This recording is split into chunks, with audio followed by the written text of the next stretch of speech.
কেন এত গাফেল হয়ে গেলেন? ছেলেদেরকে ছেড়ে দিছেন, মেয়েদেরকে ছেড়ে দিছেন।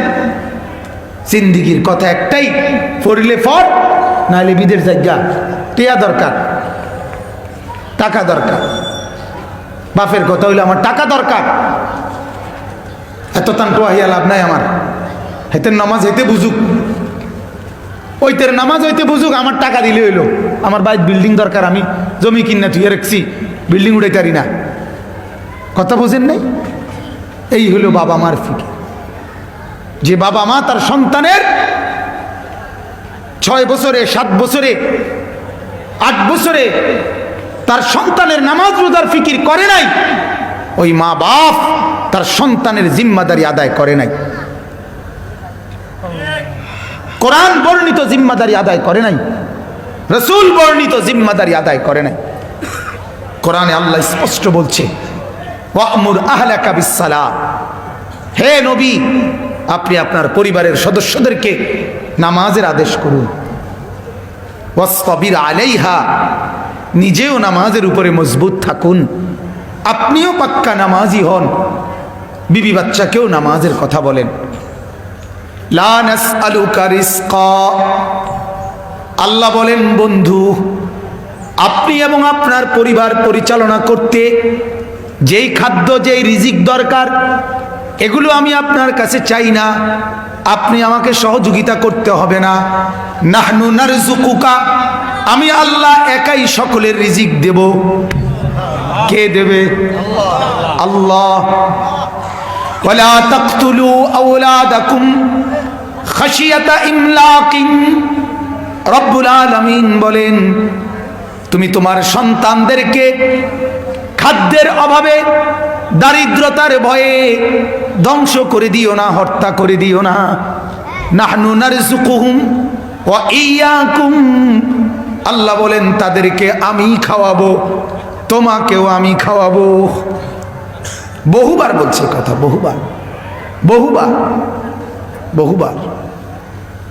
আমি স্পষ্ট বলি, মুসলমান আমার এই কথা শুনে মনে রাখেন, সরু সরেয়া ক খ ABCD এগুলো একটা শব্দও যদি কেউ না জানে, দুনিয়ার ভাত মাছ, চাল ডাল, খাতা বালিশ, দালান বিল্ডিং, বিয়া শাদি, বউ বাচ্চা, ঘর সংসার, দুনিয়ার সব কিছু করা সম্ভব সরু সরেয়া ABCD এক অক্ষরও না যায় না। এরকম লক্ষ কোটি মূর্খ কলম যারা নাম দস্তখত করতে পারে না, টিপসই দেয়, তারা কোটি কোটি টাকার মালিক এই বাংলাদেশে আছে।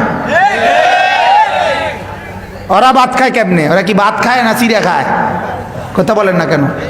হ্যাঁ, ওরা ভাত চিনে না, ওরা বিল্ডিং চিনে না, ওরা টাইলস চিনে না। কথা বলেন না কেন? এক শিক্ষিত যেটারে টাইলস কয়, মূর্খ এটারে মাটি কয়। কথা কয় না? এক শিক্ষিত যেটারে তেলাপিয়া কয়, মূর্খ বেটা এটারে ফাঙ্গাস কয়। তা তাইলে দুনিয়া চলবার জন্য ABCD লাগে না, কিন্তু আল্লাহর কসম জান্নাতে যাওয়ার জন্য কোরআন লাগবে। ABCD ছাড়া ভাত মিলবে, সেজদা ছাড়া জান্নাত মিলবে না। সেজদা ছাড়া জান্নাত মিলবে না। তুমি এটারে আর ওইটারে মিলাইও না বন্ধু,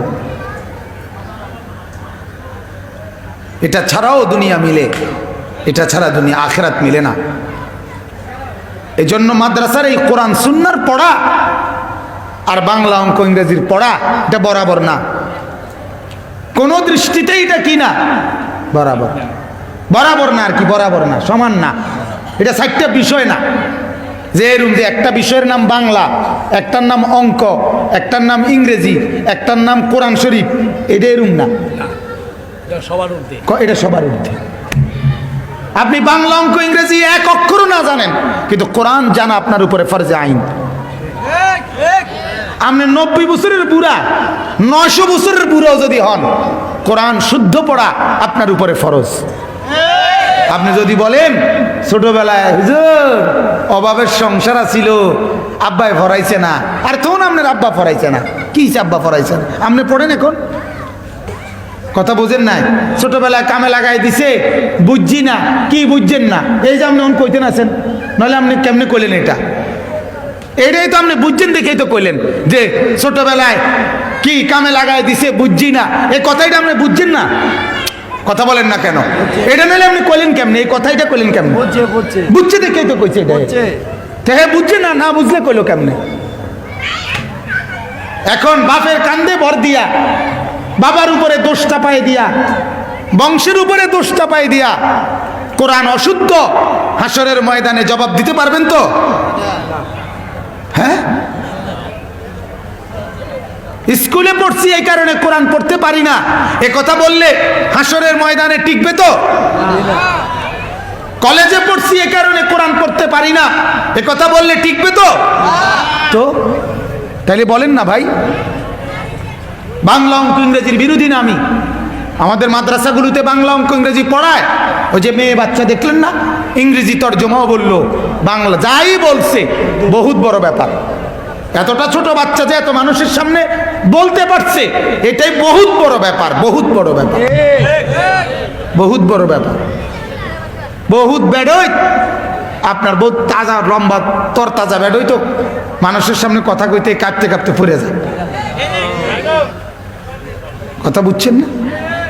তাইলে আমার বলার উদ্দেশ্য হলো, আমি আপনাদেরকে অনুরোধ করছি, দোস্তরা এটা বুঝতে শেখো।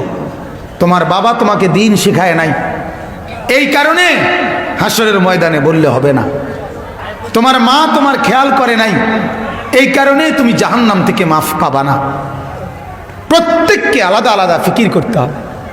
হাসরের ময়দান এমন ময়দান, আল্লাহ কোরআনে বলছে লিকুল্লি ইমরিইম মিনহুম ইয়াউমাইদিন শাআনু ইউগনি।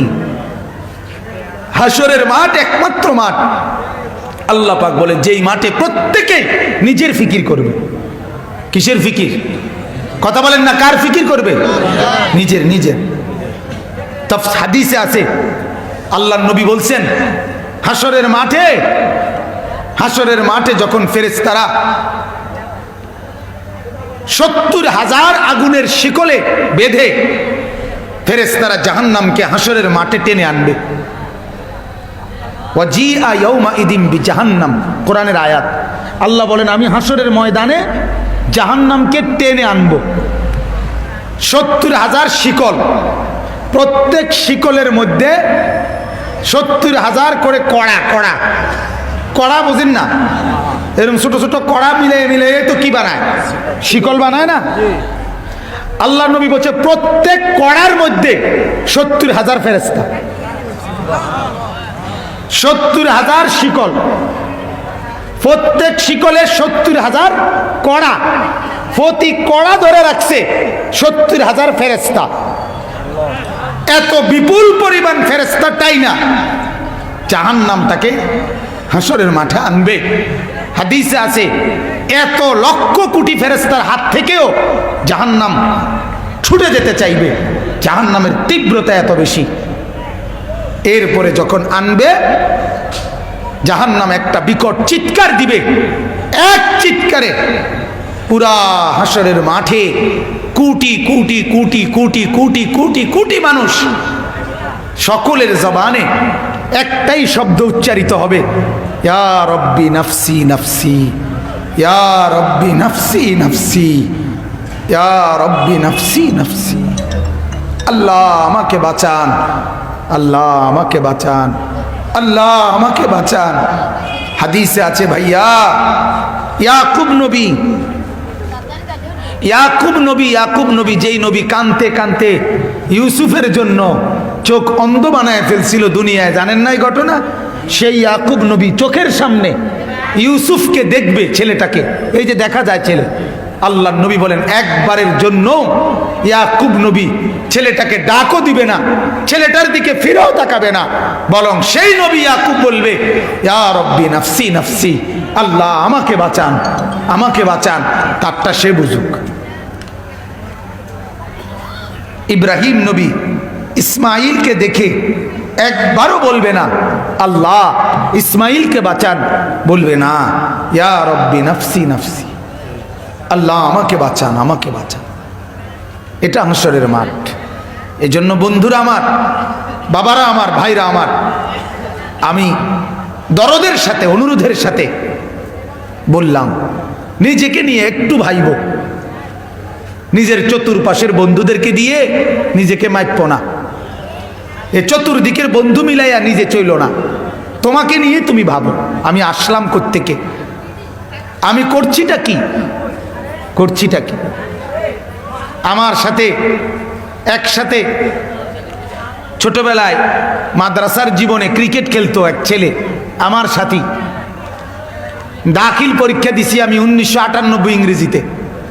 তো আমার মনে আছে প্রায় সময় বলতো যে আরে এটি সহজ পরীক্ষা, একটা ফলাফল আইবে এতান আয়।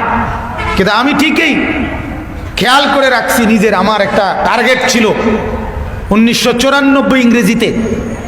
আমার বড় ভাই আলহাজ হজরত মাওলানা মাহবুবুর রহমান আশরাফি 94 সালে টাইটেলে কামেলে ধামতি মাদ্রাসা থেকে সমগ্র বাংলাদেশে ফার্স্ট স্ট্যান্ড করছে, 1 নাম্বার হয়েছে।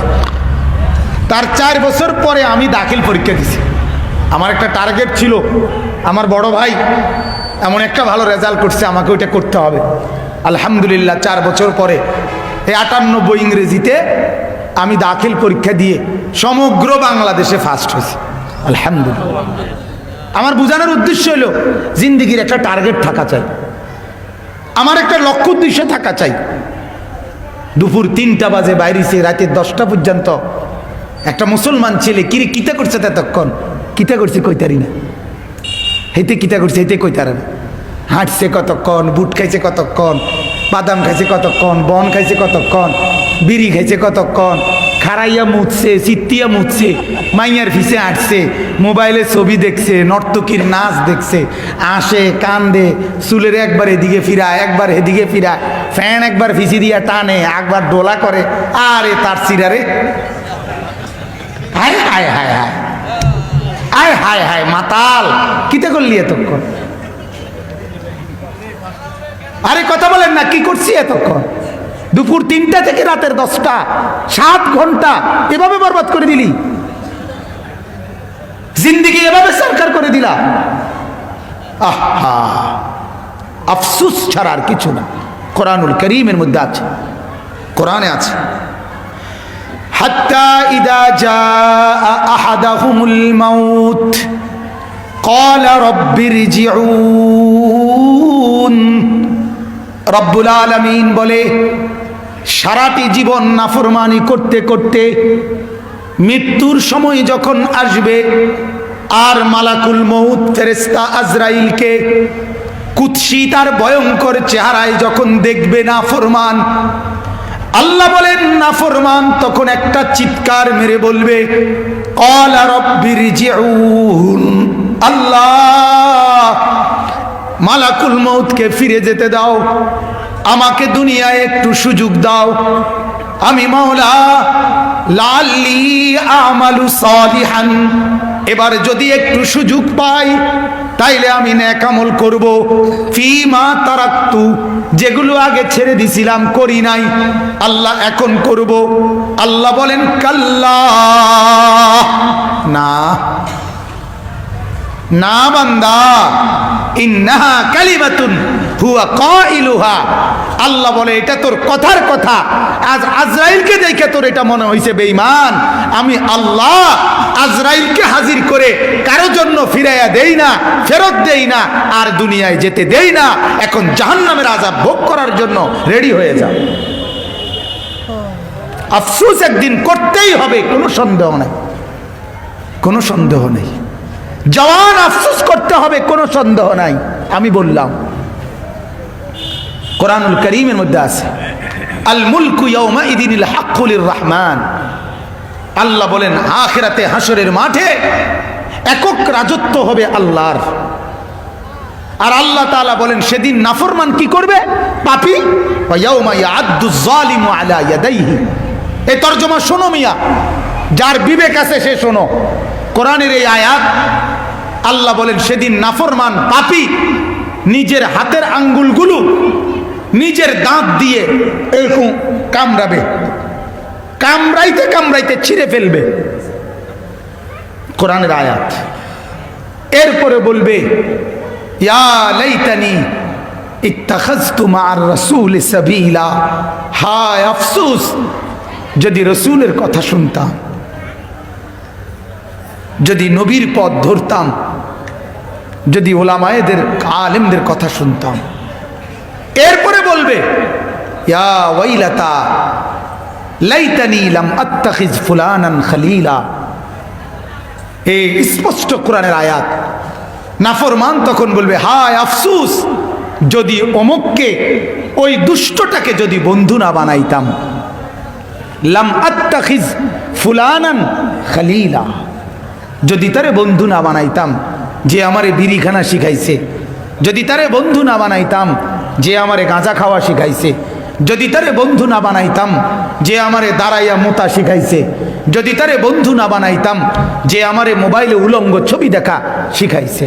বিশ্বাস করেন একটা মুসলমান একবারে সবাই যে নেশাগ্রস্ত মাদকাসক্ত যেই যুবক, আপনি এরকম একটা ছেলেও পাবেন না যে একাকী নিজে নিজে মাদকাসক্ত হয়েছে, না কোনো না কোনো দুষ্ট, কোনো না কোনো অসভ্য বন্ধু ওই জানোয়ারে তারে বরবাদ করে দিছে। এই একাকী আজকে ঘুমের থেকে উঠছে বালাপুত হতাতে উঠতে হাতে কইতেছে আমি মদ খামু। বিষয়টা এটা না, বিষয়টা কি না, কোন বিড়ি খাওয়েন না।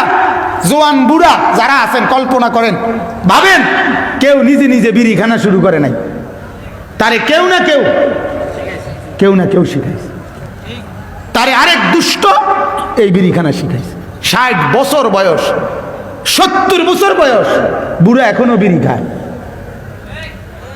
আশ্চর্য। আমার মাঝে মাঝে জড়াইয়া ধরে জিজ্ঞাসা করতে মন চায়, চাচা 60 বছর হয়ে গেল এখনো বিড়ি খান, সিগারেট খান। আহা মুরব্বী, কবরে যাইতেন না চাচা? মরবেন কোন দিন? আর কতদিন বাঁচবেন? আহা আহা। আমার একটা কথা শক্ত হইলেও মাফ করবেন, আমি না বললে পারলাম না। যেই মুরব্বীরা 60 বছর বয়সী বিড়ি খায়, ওনাদের মূল হিসাবটা জানেন? ওনাদের মূল হিসাব হইল ওনারা পরিষ্কার ফেরেশতাকে বলে দেয়, বুঝায়, ফেরেশতা শোনো, তুমি তো আমার দেখছো, আমার অভ্যাসও তো দেখলা, আগুন ছাড়া আমি থাকতে পারি না। আগুন ছাড়া আমি দেখলে তো 60 বছরেও আমি আগুন ছাড়া থাকতে পারি না। কাজেই আমি মরার পরে কবরে হাসরে আমারে কোনানে রাখবা, বুঝছো তো? যেখানে আগুন ওইখানে রাখবে। কথা বলেন না কা? যেখানে কি ওইখানে রাখবা, আমারে জাহান্নামের আগুনে রাখবা, আমারে কবরে আগুনে রাখবা, কারণ আগুন ছাড়া আমি থাকতে পারি না। বিড়ি এটা আগুন না? কথা বলেন না কেন? আগুন কিনা বলেন না? আগুন কেমনে মুমিনের প্রিয় হয়? যে কবর চিনে, যে আখিরাত চিনে, যে লাশ দেখছে, যে জানাজা পড়ছে, যার মহল্লায় কবরস্থান আছে, যে প্রতিনিয়ত জানাজা পড়ে, সে বিড়ি খায় কেমনে? বলেন না? আপনারা কেউ কবর দেখেন নাই? জানাজা দেখেন নাই? লাশ দেখেন নাই? কবরস্থান দেখেন নাই? তাইলে এই জন্য কোরআনে আল্লাহ বলছে কামড়াইতে কামড়াইতে নাফরমান নিজের দাঁত হাতের আঙ্গুল ছিঁড়ে ফেলবে।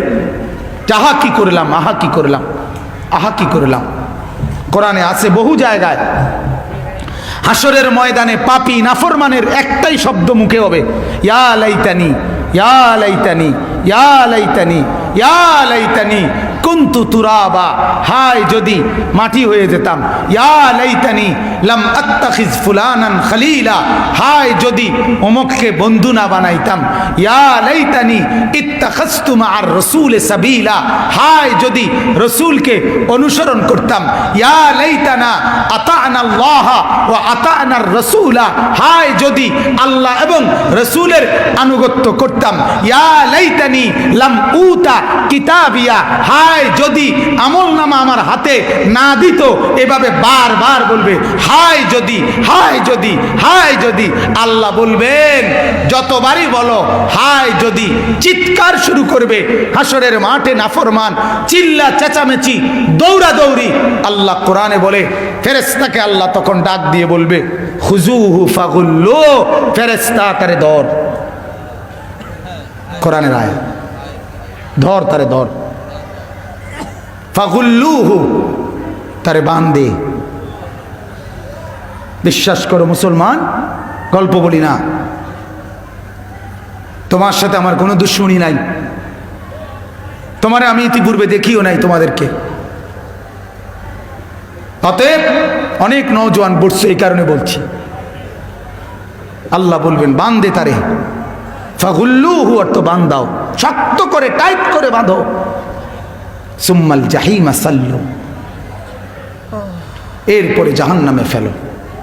আর জাহান্নামে ফেলবে কিভাবে? বান দিয়ে।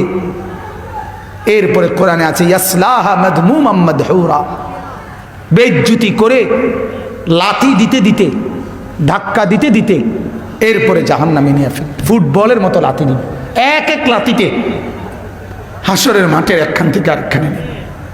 আহ, ওই নাফরমান জাহান্নামী বলবে ফেরেশতা লাথি দাও কা, ফেরেশতা আমার হাইটা যাইতে দাও না, জাহান্নামেই যামু ঠিক আছে, কিন্তু এইভাবে লাইটটাও কা। ফেরেশতা তখন বলবে না ভাইয়া, আইটা ননের সিস্টেম নাই, সিস্টেমে লাথি। সিস্টেম কি? সিস্টেমে লাথি। ফুটবল কি আর হাতে ধরে খেলন যায়? কথা কয় না। সিস্টেমে লাথি, কথা কর না। ফুটবল, ফুটবল কি হাতে ধরে খেলন যায়? ফুটবলের সিস্টেমই কি? সিস্টেমে লাথি, লাথির উর্ফে লাথি। যে যত ভালো লাথি তে তত ভালো স্ট্রাইকার। লাথি সই একবারে হেইতে হইল মেইন, তার উপরে ডিপেন্ড করে পুরা দল, যে তার লাথি শক্ত লাথি। ঠিক না কথা? তার লাথি একদম গোল পোস্ট একবারে ছিদ্র করে নেয়, করা লাথি। নাউজুবিল্লাহ। আল্লাহ আমাদেরকে মাফ করে দেন, আল্লাহ আমাদেরকে মাফ করে দেন। আল্লাহ প্রতিটা যুবক, তোমরা ভাইয়া মুসলমান, তোমাদের মা বাপ মুসলমান, তোমরা ভাইয়া জন্মের পরে তোমাদের কানে আজান শোনাইছিল, মোবাইল না, গান না, নর্তকী না। তোমারে প্রথম নর্তকী কোলে নেয় নাই, তোমার নানা কোলে নিছে, দাদা কোলে নিছে, মা কোলে নিছে, ওরা চুমা দিছে, আদর করছে, বলছে আল্লাহ বাঁচায় রাখুক। হ্যাঁ বলে না? তোমার জন্য দোয়া করছিল। আজ তুমি সবার মুখে চুনকালি দিয়া, আজ মার থেকেও আলাদা, বাবার থেকেও আলাদা, বংশ থেকেও আলাদা, মুসলমানের পরিচয় থেকেও আলাদা। আজ সেলুনের দোকানের কতগুলো অসভ্যের চুলের কাটিং হয়ে গেল তোমার কাছে প্রিয়।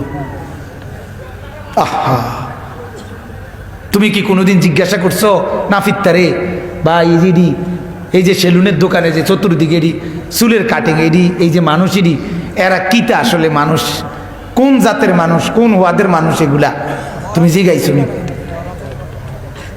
কোনোদিনও তো জিজ্ঞাসাও করো না। ওরা মানুষ না জানোয়ার এটাও তো জানো না। একটা সেলুনের দোকানে একটা ভদ্রলোকের ছবি, এগুলা কথা, ভদ্রলোকের ছবি বুঝি নাফিত্তার দোকানে যাইব? ছি ছি ছি ছি ছি, রুচি কত নিচে হইলে। আল্লাহ বলে ওয়ালাকাদ খালাকনাকুম সুম্মা সাওয়ারনাকুম, আল্লাহ বলে বান্দা তোকে বানিয়েছি আমি, তোকে সাজিয়েছিও আমি। আল্লাহ বানাইছেও আল্লাহ, আমাদেরকে সাজাইছেও কে? আল্লাহ। এই নাক এখানে কে লাগাইছে? এই চোখ এখানে কে লাগাইছে? এই কান এখানে কে লাগাইছে? কারো কোনো আপত্তি আছে? কথা বলেন না কেন? এই নাক এক সুতা লাইরা দিলে ভালো ছিল, এমন আপত্তি আছে বন্ধু? না। আল্লাহ বলেন বানিয়েছি আমি, সাজিয়েছি আমি। এবং তাফসীরের মধ্যে আছে আল্লাহ বলে বান্দা গোটা পৃথিবী আমি সৃষ্টি করেছি আমার হুকুম দিয়ে, তোমাকে আমি বানিয়েছি আমার নিজের হাত দিয়ে। হাত দিয়ে, হাত দিয়ে, হুকুম দিয়ে না, আমি হাত দিয়ে লাগাইছি, আমার কুদরতি হাতে তোকে লাগাইছি, আমার হাতে লাগাইছি। আমার সেটিং এটা, এটা আমার স্ট্রাকচার, এই ড্রয়িং আমার, তুমি এটা কি বানাইছো? তুমি এটারে কি বানাইছো? এই চুল তুমি কোত্থেকে আমদানি করছো ভাইয়া? দাড়ি কাটা ক্লিন শেভ এই চেহারা কোত্থেকে আমদানি করছো? মুসলমান বলেন, এই চুল, এই জঙ্গলির মতো চুল কোত্থেকে আমদানি করছেন বলেন? বলেন আপনি এটা কার মতো সাজলেন? আরে আলেম ওলামা বাদ দেন, পীর বুজুর্গ বাদ দেন, দুনিয়ার লাইনে কোনো ভদ্রলোক নিয়ে এরা এটা কর না। দুনিয়ার লাইনেও তো কোনো ভদ্রলোক না যে উনি একজন বড় ডাক্তার, বড় ইঞ্জিনিয়ার, বড় একজন গবেষক, বড় একজন পণ্ডিত, বড় একজন দার্শনিক, বড় একজন বিজ্ঞানী, এরম কিছু হইলেও তো কথা আছে। এরমও তো না, এরমও তো না।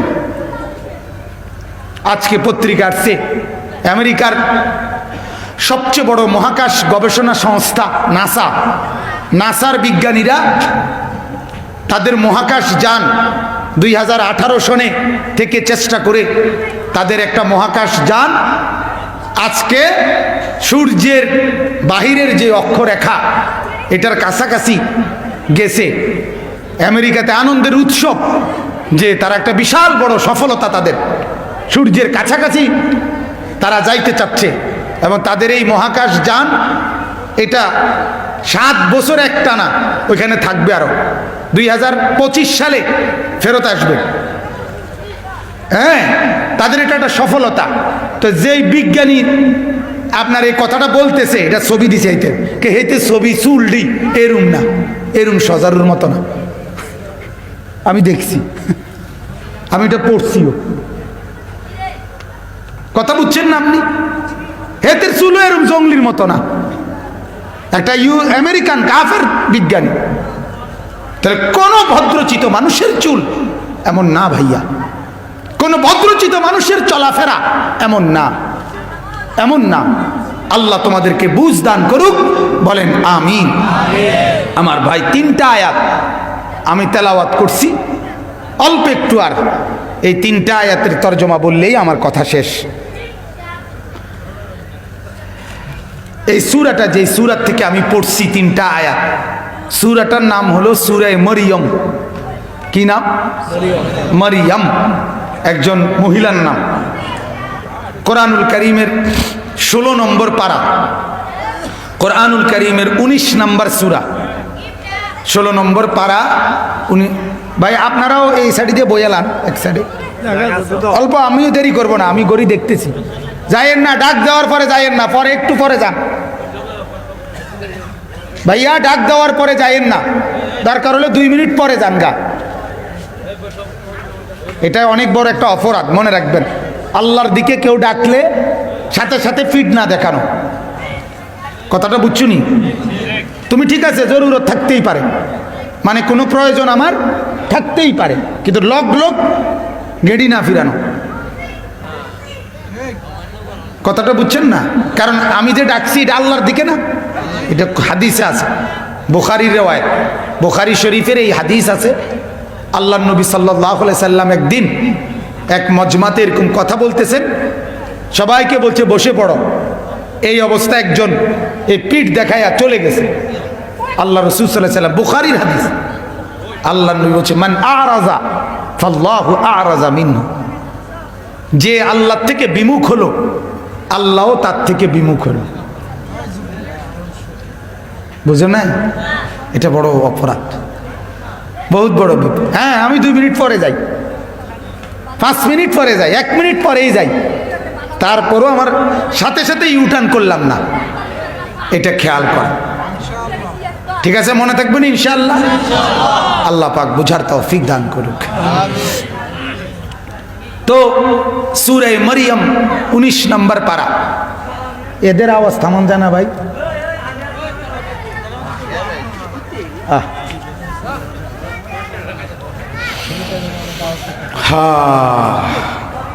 আল্লাহ মাফ করে, একা পারা যাবে না। আমার মতো 1-2 জন মৌলবী একলা পারবে না। একটি জাতির অভিভাবক আল্লাহ তাআলা অনেক রাখছে, সবাই মিলে চেষ্টা না করলে সমাজের এই মুসলিম সম্প্রদায়, এই যুব সমাজ, এরা বদলাবে না। আমি অনেক সময় কথা বলি, একটা গাভীর পেটে বাচ্চা হইলে এই বাচ্চা রে থুইয়াই 2 বাজার 4 বাজার পরে গাভী বেচালায়, এতে অসুবিধা হয় না। বাছুরও বাচ্চা দেয়, গাভীও বাচ্চা থাকে, সমস্যা নাই। এটা আসলে কোনো তরবিয়তের কিছু নাই।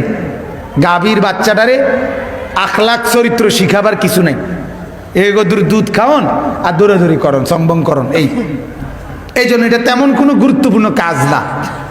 কিন্তু মানুষের বাচ্চা এমন না যে মানুষের বাচ্চা হইলেও ছেড়ে দিল, বিষয়টা এমন না। আল্লাহ তাআলা একটা মানুষের বাচ্চার উপরে বাবা, মা, দাদা, নানা, চাচা, মামা, ফুফা, খালু, বড় ভাই, এতগুলো অভিভাবক দিয়া যাকে আল্লাহ তাআলা তার মাথার উপরে ছায়া দিলেন, এতজন অভিভাবক থাকার পরেও এই বাচ্চাটা কেন নষ্ট হইল? এই জিম্মাদার, দায়িত্বশীল, এই ব্যাপারে আল্লাহর কাছে জবাব দিতে হবে। কথা বুঝছে? আল্লাহ তাআলা বলেন, আমি যেটা লাগাম ছাড়া বাছুরের গাভীর বাচ্চা বানাইছি না, মানুষের বাচ্চা বানাইছি। এই জন্য আমি বলি সবসময়, এটা আমার এটার সব সময়ের কথা। মসজিদের ইমাম সাহেব, মাদ্রাসার হুজুর, পীর মাশায়েক, আউলিয়া বুজুর্গ, বক্তা, ওয়াইজ, উনি একা পারবে না। যাদের কাছে বলছে তারাও জিম্মাদারিটা কাঁধে নিতে হবে। কথা বুঝেন নাই? আমি আপনাদের কাছে পেশ করলাম, আপনারা যদি আপনার সন্তানের ব্যাপারে আপনি একটু দায়িত্ব কাঁধে না আনেন, তাহলে আমি বললেই সব ঠিক হয়ে যাবে, বিষয়টা তো এমন না। এটা তাবিজ না, তো এটা তো ফানি ফরা না। কথাটা বুঝছেন কিনা? এটা মেহনতের নাম। এটা কিসের নাম বলেন না? একটু চেষ্টা করতে হবে, একটু চেষ্টা করতে হবে। এই জন্য প্রত্যেকেই জিম্মাদারি কাঁধে নিতে হবে। চলেন তো, আল্লাহ তাআলা এই সূরা মরিয়ম, এই সূরার শেষ 3টা আয়াত আমি আপনাদের সামনে তেলাওয়াত করেছি। 96, 97, 98, মানে পুরা সূরার মধ্যে মোট 98টা আয়াত, শেষ 3 আয়াত 96, 97, 98, এই 3টি আয়াত আপনাদের সামনে আমি তেলাওয়াত করেছি। আর অল্প একটু সময় ইনশাআল্লাহ 3 আয়াতের আলোকে আর কিছু কথা পেশ করতে চাই। আল্লাহ তাআলা আমাদেরকে তৌফিক দান করেন, বলেন আমিন। সূরাটার নাম হলো সূরা মরিয়ম। এটা আগে প্রথমে একটু বলি, মরিয়ম একজন নারীর নাম, একজন মহিলার নাম, ঠিক আছে না? এই মহিলাকে আমাদের একজন নবী সাইয়্যিদুনা ঈসা আলাইহিস সালাম, ওনার আম্মা, ওনার মায়ের নাম হলো মরিয়ম, ঈসা নবীর মা। আর এই মরিয়ম আলাইহিস সালাম, ওনার মা মানে মরিয়মের মা, ওনার মার নাম ছিল হান্না, হান্না বিনতে ফাখুস। হান্না আর কি, হান্না। এই হান্না নামের এই মহিলা, ওনার পেটে যখন বাচ্চা আসছে, তখন উনি এই নিজের বাচ্চাটার ব্যাপারে আল্লাহর কাছে একটা মান্নত করছে। মান্নত করে বলছে, রব্বি ইন্নী নাযারতু লাকা মা ফি বাতনি মুহাররারা। আল্লাহ, আমার পেটে যা আছে, যে সন্তান, এটা আমি আপনার রাস্তায় ওয়াকফ করে দিলাম। মুহাররার, আমি ওয়াকফ করে দিলাম, উৎসর্গ করে দিলাম, অর্থাৎ আপনার দ্বীনের কাজে ব্যবহার করব তাকে। এরপরে হান্নার গর্ভে, আমি সংক্ষেপে বলতেছি, হান্নার গর্ভে এই সন্তান মেয়ে হয়েছে। আর তৎকালীন সময়ে এই কোনো বাচ্চাকে যদি আল্লাহর রাস্তায় ওয়াকফ করত, তো সবচেয়ে বড় খেদমত ছিল, ওয়াকফের পরে সবচেয়ে বড় খেদমত ছিল মসজিদে আকসা, বাইতুল মুকাদ্দাস, এই মসজিদের খাদেম বানানো। এখন মসজিদের এই খাদেম বানাইতে হইলে সে তো ছেলে হইতে হবে। হযরত হান্না যখন দেখলো ওনার পেটের বাচ্চাটা হয়েছে মেয়ে, তখন উনি আফসুস করে বলতেছে, রব্বি ইন্নী, কোরআনের আয়াত, ওয়াদাতুহা উনসা। আল্লাহ, আমি চাইলাম কি, আপনি দিলেন কি? আমি তো চাইলাম আপনার ঘরের খাদেম বানাবো, ওয়াকফ করে দিছিলাম, আপনি যে দিলেন আমাকে মেয়ে। আল্লাহ তাআলা বললেন, ওয়াল্লাহু আ'লামু বিমা ওয়াদাআত। শোনো মরিয়ম, আল্লাহ জানে কি দিছে। আল্লাহ জানে না? কথা বলেন না কেন? এটা যে মেয়ে এটা আল্লাহ জানেনি। এরপর আল্লাহ বলেন ওয়ালাইসা যাকারু কাল উনসা, শোনো, বহু বহু পুরুষ বহু নারীর সমকক্ষ নয়। অর্থাৎ স্বাভাবিকভাবে পুরুষের মর্যাদা বেশি নারীর চাইতে, কিন্তু কখনো কখনো এক্সট্রা অতিরিক্ত এমনও হয় যে নারী হাজারো পুরুষের চাইতে মর্যাদাবান হয়ে যায়। এমন একটা মর্যাদাবান নারী হলো তোমার এই কন্যা মরিয়ম, যাকে আমি আল্লাহ লাখো পুরুষের চাইতে দামি বানাই দিছি, কোটি পুরুষের চাইতে দামি বানাইছি। এর নাম হলো মরিয়ম। তাইলে এখানে আমি প্রথম আপনাদেরকে যে কথাটা বলতে চাই, এরপরে এটার কথা বলতেছি, কন্যা জন্ম নেওয়া, কারো মেয়ে হওয়া, এই প্রথম কথা হলো এইটাকে কোনোভাবেই দোষণীয়